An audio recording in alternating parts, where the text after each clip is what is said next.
Oh, I'm sorry. The portal news was over. Did we finish all the portal news, Clint? No, we did not. Georgia's got more players coming in, more players headed out. Significant in both directions. Next on the Locked On Bulldogs podcast.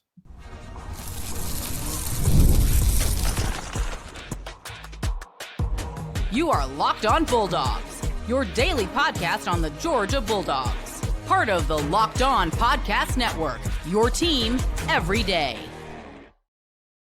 Welcome back, everybody. This is Locked On Bulldogs, part of Locked On Podcast Network, your team every single day. Today's episode brought to you by Game Time. Game Time, more on them in a moment. Thanks for being the title sponsor, and thank you for being an everydayer. Thank you for being a first listen. You wake up, you put it on, you get over to YouTube, or you put it into your earbuds over on audio side, and we thank you so much.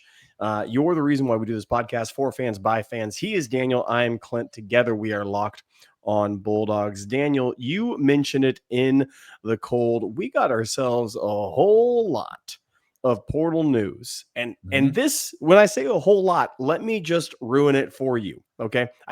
Welcome to the new occurrence until Nick Saban takes over as czar of college football, which, by the way, that is sincerely gaining traction. Like, I'm not kidding. People are talking about it more and more. I'm just saying, I'm not opposed to it. Until that takes place, you will have guys entering the portal because they don't like competition. You have guys entering the portal because they want a bag and their current school is not paying them because they have somebody better at the position.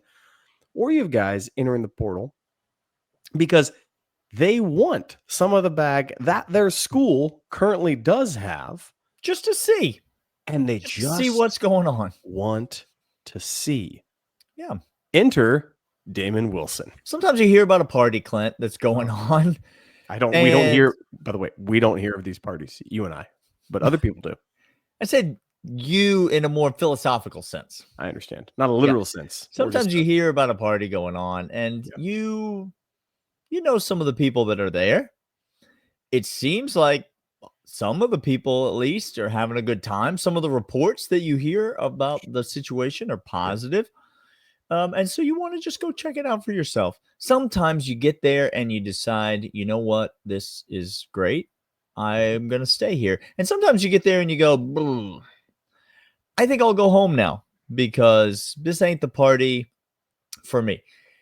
Let's not use the words, Georgia fans, it just doesn't make sense about the transfer portal. Could we just enter into a contract, you and I, Georgia fans, where we won't say to each other, boy, Damon Wilson headed into the portal.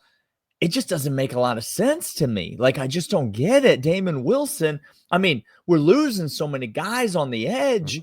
Mike Kell's off to the NFL. Chaz is probably, who knows about eligibility? We talked about that yesterday. But Chaz, it seems like we're losing all these guys on the edge. Seems like Damon Wilson is going to have a pivotal role on this team.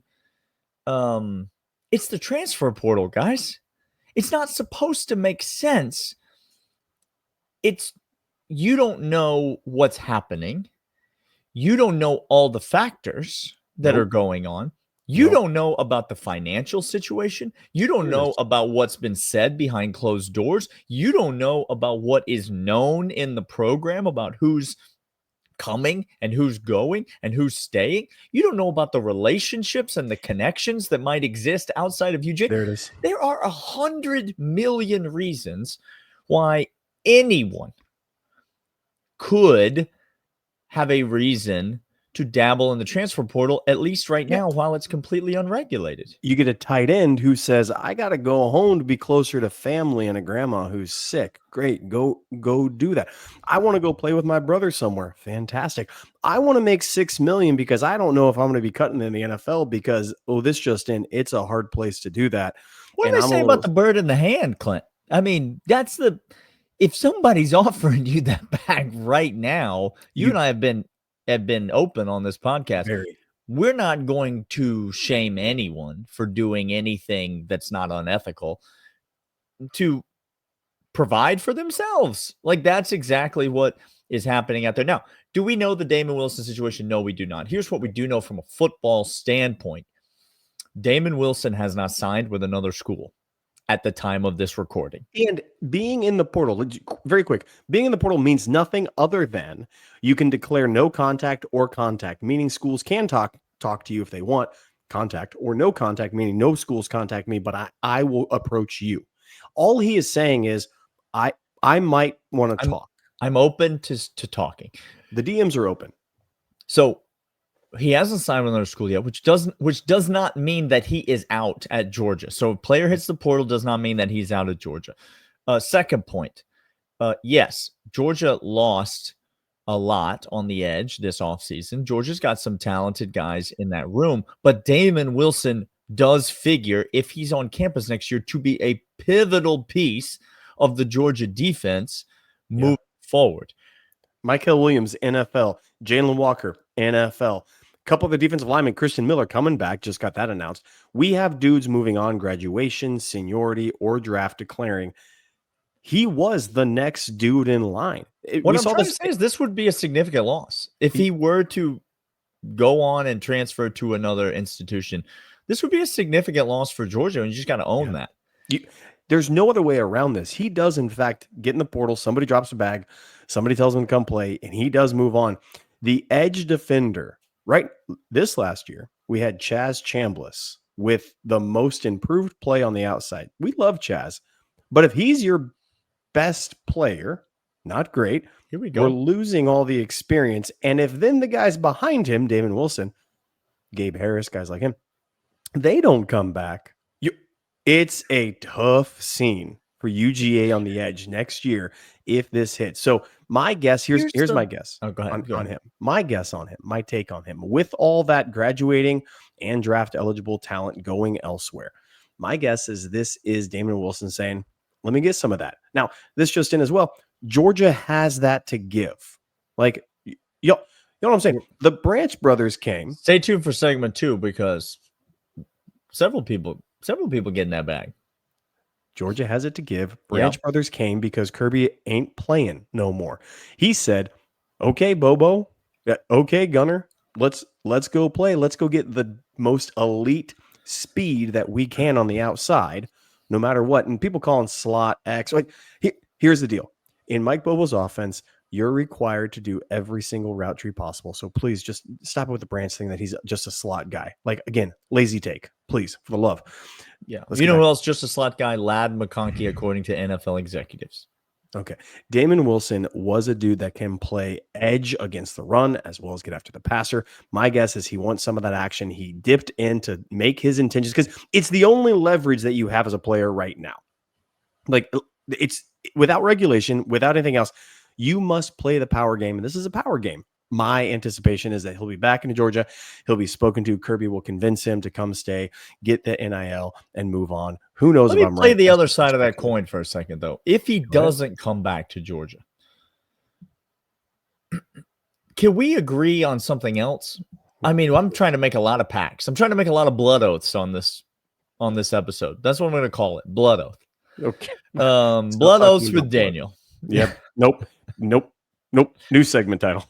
Listen, well, sorry, it's already written. It's already in there. I think I saw it go across the ticker at the bottom. I can't change it at this point. Could we agree to stop beating our chest that no one who transfers out of UGA is ever successful at all? Like, as if, like, do you really need that? I don't. We won the national championship in 2021 and 2022. Yep. We're a dominant program in college football right now. We're not going anywhere anytime soon. We have the best coach in all of college football. Correct. Like, Georgia's not going away. You don't need to win everything. So stop saying everyone who transfers out of Georgia is a bum. The kicker from down under is on the team because sometimes you just have to punt in life, and that's okay.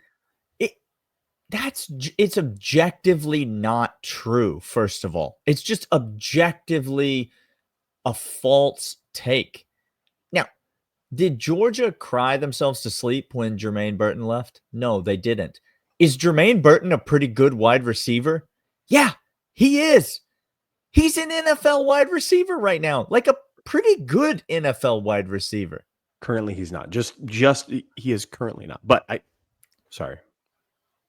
Let us with Daniel. Pretty good wide receiver. Georgia's had really successful players leave the program. If Damon Wilson leaves, it will be a significant loss for the University of Georgia. And you could try to spin that if it helps you sleep at night. I'm just trying to tell you, you should sleep fine at night. You're a Georgia fan. People would kill to be where you are right now. Two things true. Significant hit, and also, I think we'll be okay. I think we'll be okay. Both things are fine. We're going to come back up to this, let you know about maybe an incoming guy that got his bag as well. But first, these. And these are, in fact, Game Time. Game Time is fantastic. What you want to do is get on over to Game Time right now. GameTime.co, Game Time app. Download it, and every single event that you want to get into, concerts, NBA games, NHL, NFL, if you want those playoff tickets, you can have fantastic last-minute deals, and it's going to be priced perfectly for you. The lowest price guarantee, or 110%, comes back to you from Game Time. Dan and I used them when we went to the Sugar Bowl, and we did not, in fact, assault any Notre Dame fan whatsoever, regardless, or shocking, or Ohio State fan. That one was more touch and go. That was, friends. That one, I was putting in overtime. Okay. GameTime.co is a place that you're going to go in and get in on the action. And right now, put in promo code Locked On for $20 off. That's promo code Locked On College, $20 off your first purchase. Terms apply. GameTime.co, Game Time app. Get in the game. All right, Clint. At time of recording, let's just confirm that there's no official news on Noah Thomas, wide receiver out of Texas A&M. Let me just tell you, here's the other thing about transfer portal that you need to come to terms with. I know the Branch brothers have signed. Like, I can say that. They posted it on their social media. I guarantee that they play one snap for Georgia. May I, Clint? You may. It's no blood oath. I'll tell you that. It's not. The title of the episode just keeps coming up. I will let him talk basketball because I'm actually excited for basketball. I will not let blood oath become a thing. Just here's my promise to you. Well, it's already well on its way. Hashtag blood oath. Let us know at Dawgs Podcast. There's no hashtags anymore, Daniel. There's literally no hashtags. Stop it. Thing I'm sure people can figure out how to do. Noah Thomas, 6'6", Texas A&M. I'm talking about an absolute weapon at the wide receiver. 6'6", 200 pounds? Big old fool out here on the outside, Noah Thomas. We're talking about jump balls. We're talking about back shoulders. We're talking about, we've mentioned it so many times. Colby Young came. Colby Young had an incident. Colby Young was cleared of all wrongdoing. Colby Young has yet to rejoin the team, but that ship hasn't completely sailed either. But without Colby Young last year, Georgia completely lacked one body type on the outside, in the wide receiver room. Complete and total lack of a guy like this. This is a need that would be met in a significant way. These would be, listen closely, the two best wide receivers in the transfer portal across the country. You said SEC, Daniel, both signing with Georgia. Of all the transfer wide receivers. Oh, and by the way, Georgia has a top 5-star incoming freshman wide receiver as well. We are talking about, if Noah Thomas comes along into the fold, not only does he offer a different skill set, a different weapon, a different type of versatility to this offense, but you look at the tight end commit, Clint, that's coming in. Okay. You look at Talon Taylor, the middle ground between Brock Bowers and Big O Washington, that slice of pie right there. You mean him? Okay, cool. You look at Talon Taylor coming in, and then you look at Zachariah Branch and Noah Thomas. We are talking about a potential complete overhaul of the UGA wide receiver room. And Clint, nothing that I have ever said about Georgia football has brought me more joy than that. Yo, I don't know how to tell you. We said complete overhaul to the receiving corps room. Like, we needed that's it. what we said. You just looked at the most drops in college football, period. The most lack of a running attack we've had under Kirby Smart. Not because the offensive line was not good, which they were. That is true. But that's not the whole story. Because offensive line was quite good in the pass game. Daniel, if I'm being honest with you. They were. Pass pro, they were quite remarkable. It was the lack of explosiveness in the pass game that made, look at the Sugar Bowl, Notre Dame play with the furthest man from the line of scrimmage 7 yards deep the entire game. I watched with no repercussions. With no repercussion. So you can have 14th rushing in the SEC because the safeties are at 7 yards running downhill on almost every play because they're not afraid of anybody getting behind them. All of a sudden, we said a complete overhaul is needed. And sure enough, my gosh, here comes Jimmy C. Here comes Mike Bobo. Here comes Kirby Smart. Remember when all y'all were mad that Key, we missed on Key from Kentucky? Remember? That's what everybody was saying. Daniel, oh, Georgia can't land the big one. No, maybe it was because he came for a visit and Kirby said, I'll offer you this. And he said, that's it? He goes, that's it. Because I got 2 dudes coming in behind you after this interview. And it's my economy that I get to determine. And right now, your value isn't that high, Key, because I got 2 better than you talking to me. Whoops. Zachariah Branch, Noah Thomas. I mean, we're talking like 2 day one starters for Georgia. Obviously, a lot's got to happen. You got to do a lot. You mentioned in Mike Bobo's offense, you're going to have to be able to block. You're going to have to prove that you belong out there.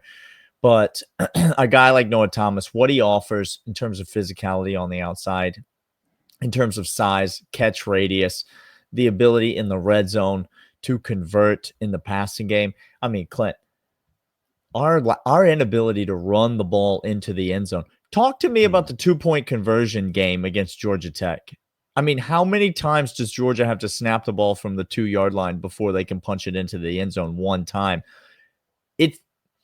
Noah Thomas essentially makes that game over after 1 overtime. Like that is his role on this team because he offers something completely and totally indefensible down there. In addition to a vertical passing game, in addition to a possession, move the chains type of wide receiver, like Georgia would potentially be set at wideout if this transfer, with these 2 transfers, the incoming talent, the guys that are going to be returning off of last year's team, all of a sudden you've got guys who are being asked to do things that more fit their skill set. Let's say Dylan Bell comes back, Clint. Hey-o. What if we didn't ask him to be the number 1 weapon on this team? Because that's not who he is. What if we didn't ask him to go play on the outside and win one-on-one down the sideline? Because that's not what Dylan Bell is supposed to be doing. You got to have the dudes, and Georgia just didn't this year in the wide receiver room. Part of that was due to the Colby Young situation, and part of that was due to just a lack of talent in the room. Lack of production from the guys that were there. They clearly see the same things that we see, and they're clearly addressing them, Clint. Noah Thomas, by the way, 18% of his catches in his first year at A&M were for touchdowns. In his second year at A&M, 20% of his catches were for touchdowns, Daniel. Interesting. That's so it's almost like you know what he's there for. You know that he is. Colby Young, great. Hope you're back. Hope it all clears up. I wonder if the defensive coordinators playing against those teams knew that they were going to try to be targeting him. Do you think that information was public knowledge at the time? Like that? Do you think anybody maybe tried to like stop him from catching all those touchdown passes? Normally, if you're a defensive coordinator and want to still be employed by your university, you try to stop that from taking place. And yet Daniel. still 20% of his receptions were for 20%. touchdowns. So it's like, oh, hey, we're going to throw it to this guy over here. 8 touchdown catches. But Daniel, you tell me, anybody on Georgia, would you take 8 touchdown receptions from any receiver at Georgia today? Would that just be monumentally different for you? Yeah, it would be. It'd be monumentally different. We're going to come back after this, talk last segment. Maybe Mike White's doing some things, but first, these.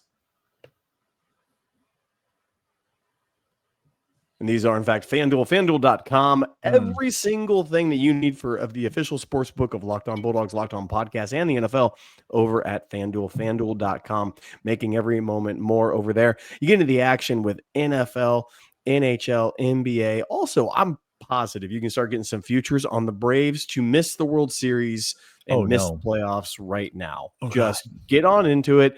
He went right. The season is over. This is my cathartic dumping. Look, we're not making blood oath a thing, but cathartic dumping, we need to do that. Okay. Yeah. FanDuel.com. Get in the action, make every moment more, and it's fantastic. Right now, you make a $5 wager, you win that wager, $250 in bonus bets comes back to your account. It's simple, it's easy, it's quick, it's painless. They pay out really quick, it's safe, and it's the official place that Daniel and I go for every single time we make bets. We go over to FanDuel, which we will be giving you some locks come the final semifinal playoff games. We'll give you those locks. Go to FanDuel.com, make every moment more.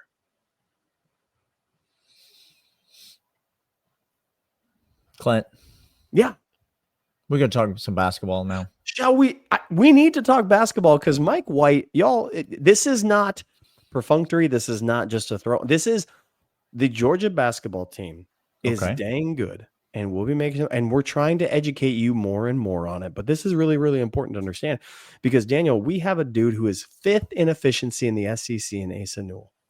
We have Cyril, who is a rimmer. I mean, there are pieces on this team that people need to know about and get excited now because this is going to become a main staple within UGA sports for a long time. As long as Mike White's here, we're going to be good at basketball. Get used to it, y'all.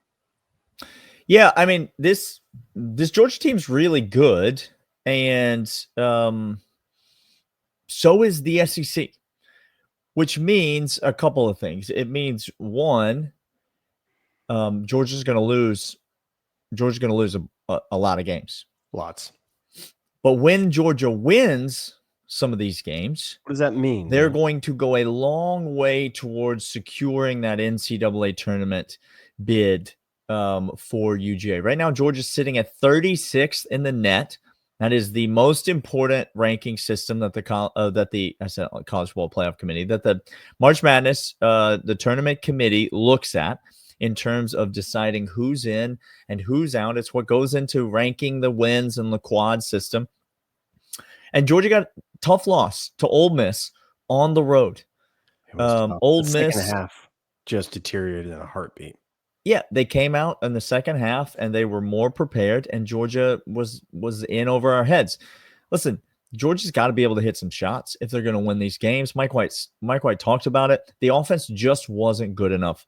And in a similar vein, some of Georgia's, like, Santos Surreal has got to grow up and play a better brand of basketball. He largely didn't play in the second half because he was kind of getting worked in the first half by smaller guys that really shouldn't have been able to, physically dictate the play to him as much as they were. But it's the first road game in the SEC. Ole Miss is ranked 30th in the net in the country. They're a top 25 team, in the AP, but they're ranked 30th in the net in the country. It would have been a great win. But you turn around the very next game, and tonight, on Tuesday, Georgia welcomes Kentucky to the Stegeman Coliseum. Obviously, Kentucky with Mark Pope is having an unbelievable season. They beat Florida, who I think is one of the best teams in the country. And they beat them at home. Georgia loses on the road.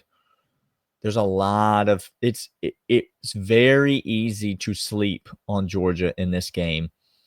But I'm telling you, I'm not telling you Georgia's going to win this game, but I am absolutely telling you, Georgia fans, Georgia is good enough to win this game.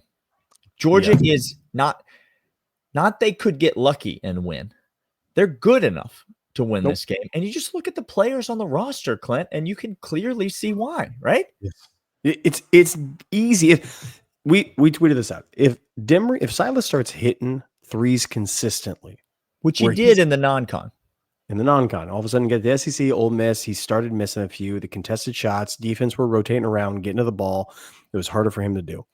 But if he starts hitting that consistency and he is from the outside throwing daggers at people, that's all of a sudden where things start opening up in the middle, where Cyril starts becoming more of a threat down lower rim protector because people are going to not collapse down there. They're going to come out on Silas. And then all of a sudden, entry pass in, aces in the mid game can get off the dribble doing this thing. It changes our team drastically. But that's not to say I hope he gets there. That's me saying, he could very well have had an off night at Ole Miss, and the non-con games were the standard operating procedure for him. He gets that back going the rest of the way against a team like Florida. Yeah, look out, because we have skill everywhere. Our defense was doing amazing things in that first half against Ole Miss. I was really impressed with the rebounding, with even with the fouls, just not even going anywhere against Ole Miss. That was just ridiculous. But outside of that, even we were contesting shots. Ole Miss did not get clean looks at the basket. Even when they were driving, it was wild layup opportunities and chucking stuff up. A couple of them dropped, but most of them did not. That will keep us in games. We start hitting the outside shot, and that's when it avalanches for everybody else. And look out, because we got the dudes. Now, Daniel, this is not just a schematic thing. That's Mike White's thing. But dudes should go with the scheme. Boom. That's the golden recipe. Dakota LeFew was off against Ole Miss. The shot was not there. Deshae Montgomery was off against Ole Miss. The shot was not there. Silas Demery off against Ole Miss. The shot was not there. Blue Kane has been off the large part of the season. The whole season. And yet still continues to offer value to this team in other ways. I think there's a mindset among Georgia fans that is like, oh, well, okay, Georgia basketball's won some games, but look, we lost. And that's Georgia basketball. It ain't football, Georgia fans. You're going to take a lot of L's in this conference slate. The SEC is the best. The SEC in 2024 is 2025, I should say, is the best college basketball conference to ever exist in the history of college basketball. And Georgia is probably right now the 9th or 10th best team in that conference. But guess what, Georgia fans? 12 of them are going to make the NCAA tournament. So the 9th or 10th best team in that conference is still an okay place to be. Let me give you a case in point. Kentucky's ranked 6th in the country. They come to Athens tonight. They're a 3.5-point favorite, Clint, in that game. Kentucky's a 3.5-point favorite in this game. Las Vegas is trying to tell you, Georgia fans, don't sleep. Pull your head out from betwixt your legs. There it is. Pull it out of the brownstone. Yep. And start watching Georgia basketball because I'm telling you, Mike White's doing things with this team. And when we win tomorrow night, I will be on this podcast talking about Here it is, ladies and gentlemen. Hey, by the way, I will be here talking about it. I know you will. Blood Oath ain't going to be thing, but working overtime. I think we can make a segment working overtime. That's a fine one with me. You had Blood Oath. I tried. Georgia fans, me, Blood Oath. He is Georgia Daniel. I am Clint. This is Locked On Bulldogs, part of Locked On Podcast Network, your team every single day. We will all see you tomorrow where Daniel might be out here acting foolish in all sorts of manner. We'll see. Come back then. See y'all. See ya.